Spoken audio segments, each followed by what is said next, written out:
So this video is a little overdue. I wanted to do a video about coeducation and scouting, the Boy Scouts of America to be particular, and why I think that it's a good idea that girls are finally included in the Boy Scouts of America, okay, or scouting, I should say. Uh, the reason why, now I do think they need to change the Boy Scouts of America to something else, like I don't know, the United States Scouting Organization or Scouting USA or something like that. One of the people don't know where U.S. Scouting comes from. The Boy Scouts of America and Mexico and Canada is very similar, although I think Canada has more of a British influence than Mexico and the United States. But most countries have some type of scouting. In communist Russia, in the whole USSR, they had the Young Pioneers, which was coeducational. And also in China, they have, I think it's actually Boy Scouts. I've met them at a jamboree. Uh, this is the thing with the Boy Scouts of America. It does come somewhat from the chivalric traditions that were promoted and the warrior traditions that were promoted by the British Boy Scouts, okay? But the United States Boy Scouts, the Boy Scouts of America, has a unique influence by a gentleman named Charles Eastman. There was a book written by Charles Eastman, but Thomas Seton is given credit, called The Gospel of the Red Man.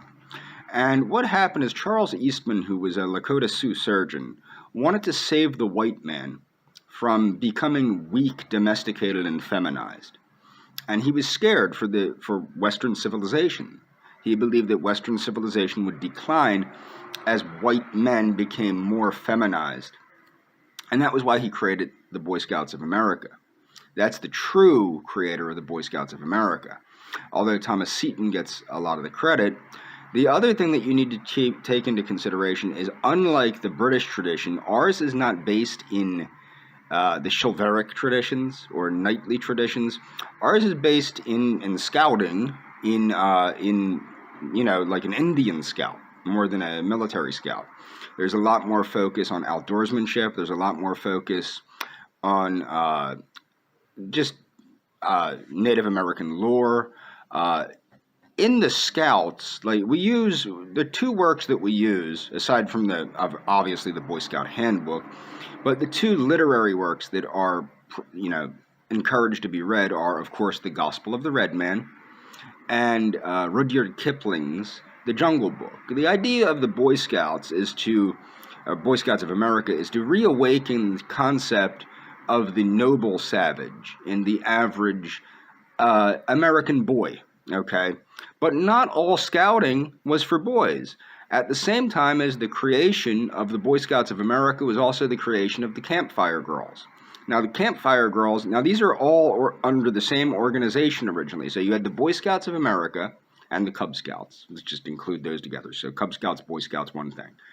Then you had the Campfire Girls, which was the girls' version, okay? And then you had venturing. Now, venturing has always been coeducational. That's for college-aged youth, and it's always been coeducational. I don't believe that you're gaining anything by separating youths into gender-specific groups. I think it's detrimental to their social development. I think that boys and girls are meant to work together and live together and be together from the point of birth onward, okay?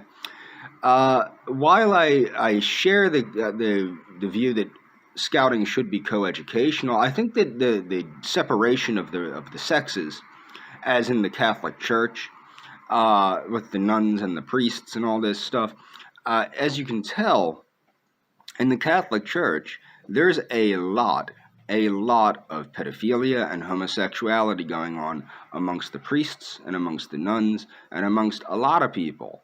And the reason why is because of the separation of the genders, okay? And you see similar issues. And the reason I'm making this video actually is an Islamic friend of mine stated that he didn't think that, he believed that men and women should be separate all the time. I don't think that in society men and women should be separated. I think that it's a negative more than a positive. Now, when I gave the example of the Catholic Church and how this causes these sexual anomalies to happen and these perversities to take place, he stated that Muslims would all be homosexual then. There is a homosexuality problem in the Islamic world, but it's balanced out by the strict punishment of homosexuals in Islamic countries. Okay? Now, I don't think that anybody should be getting killed for being homosexual. I don't even think homosexuals should be not permitted to join scouting. Okay?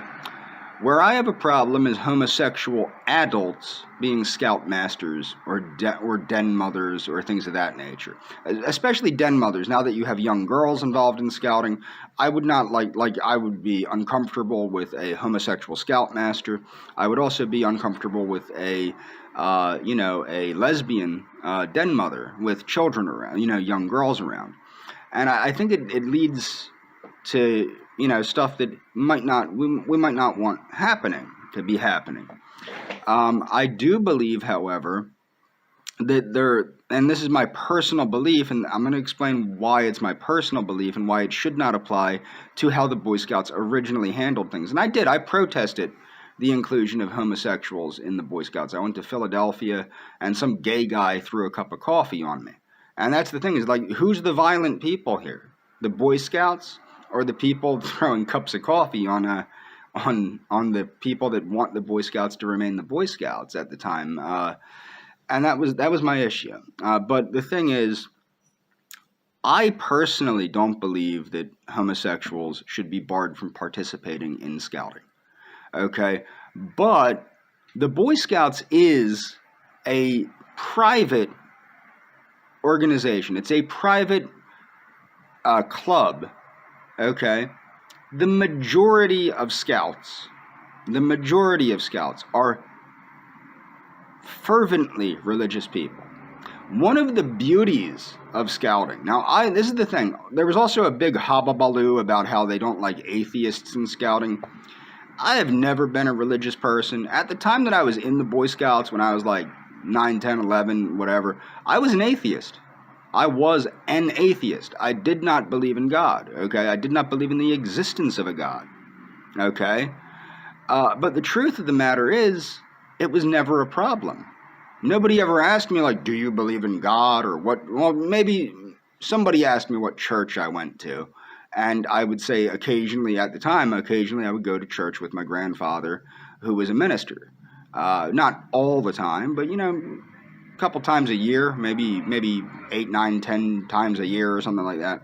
I would go to church with my grandfather when he would preach and things of that nature.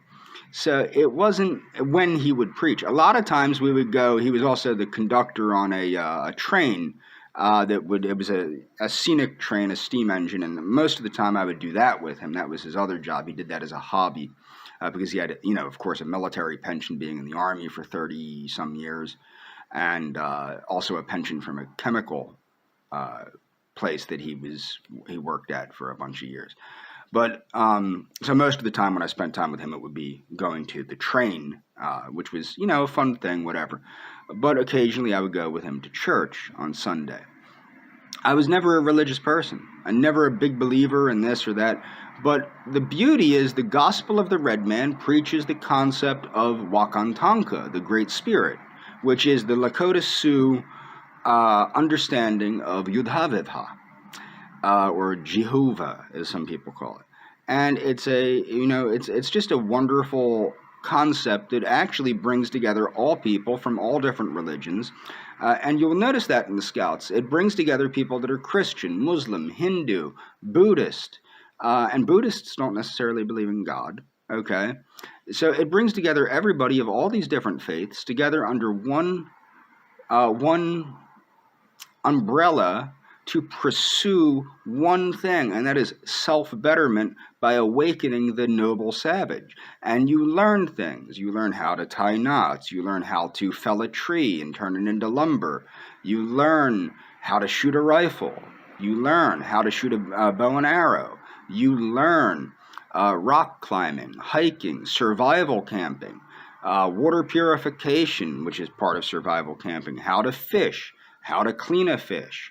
You learn important life skills that are necessary toward people acting like people, getting in touch with who they are.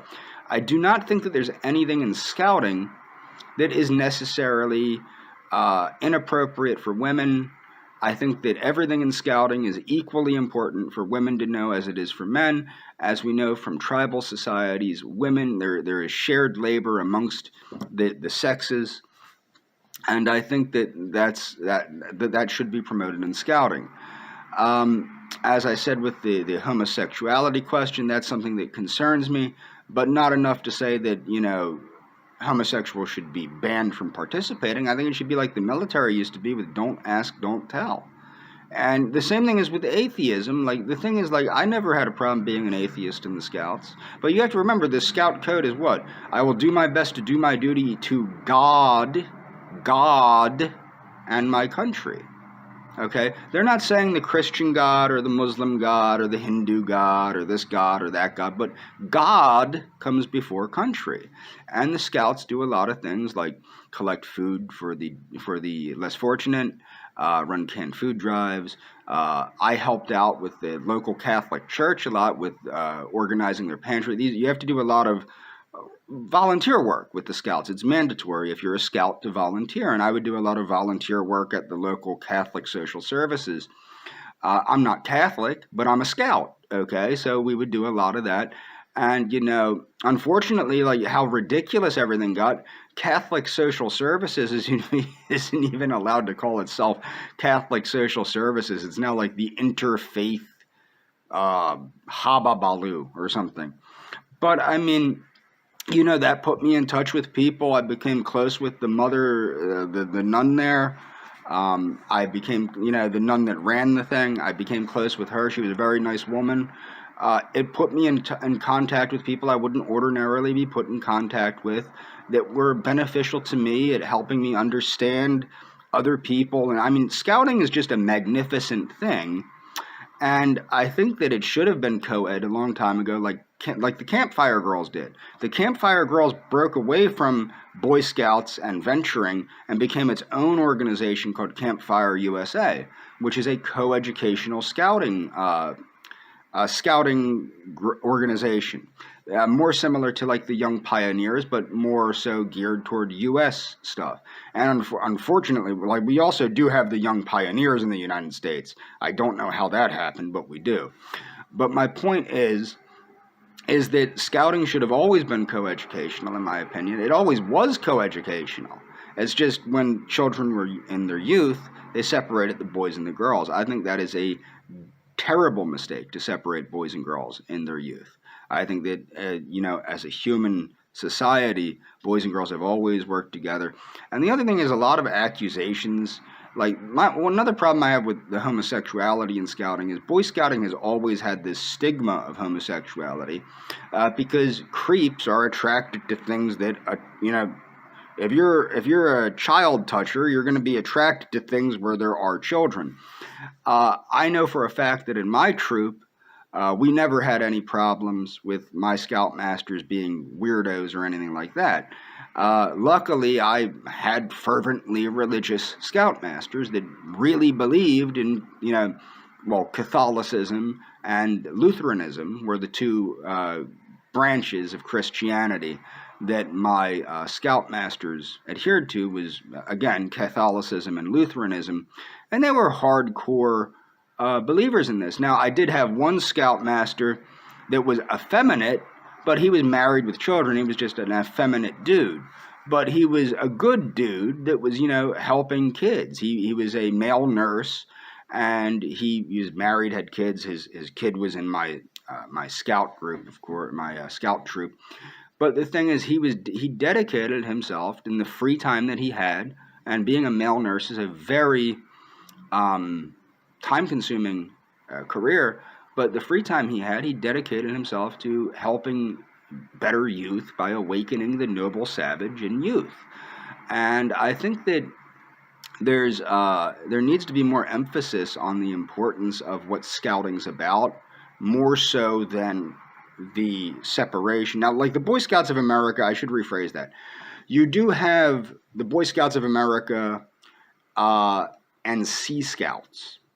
And a lot of people don't know what Sea Scouts is. Sea Scouts is run by the United States Coast Guard, and that's a special thing that's unique to the U.S. Coast Guard. It's a partnership between the Boy Scouts and the U.S. Coast Guard. So Sea Scouting is a unique thing that was also part of the Boy Scouts. I think that's an excellent thing. Also, it's more, of course, it's more nautically oriented because it takes place on the sea under the command of Coast Guard. But I think that's a wonderful thing there. And, you know, I don't think that making the Boy Scouts coeducational harms I think it does nothing but better the outcome for Scouts. I don't think it's harming anything. I do think that there are issues with the homosexuality thing, but that was forced on them by the government, which is insane because, like, the Boy Scouts, as I said, are a private organization of generally fervently religious people. And as I said, the Boy Scout oath, I will do my best to do my duty to God and country. God and my country. God and my country. God comes before country in the Boy Scout motto. And that should be understood. And it should be respected. If people want that to be their motto and they want that to be how their kids are being brought up, that should be, that should be allowed. It should not be interfered with by the federal government, in my opinion. And that's all for this video. There will be links in the description. Definitely there will be links in the description. Please check the links in the description. And that's all for this video.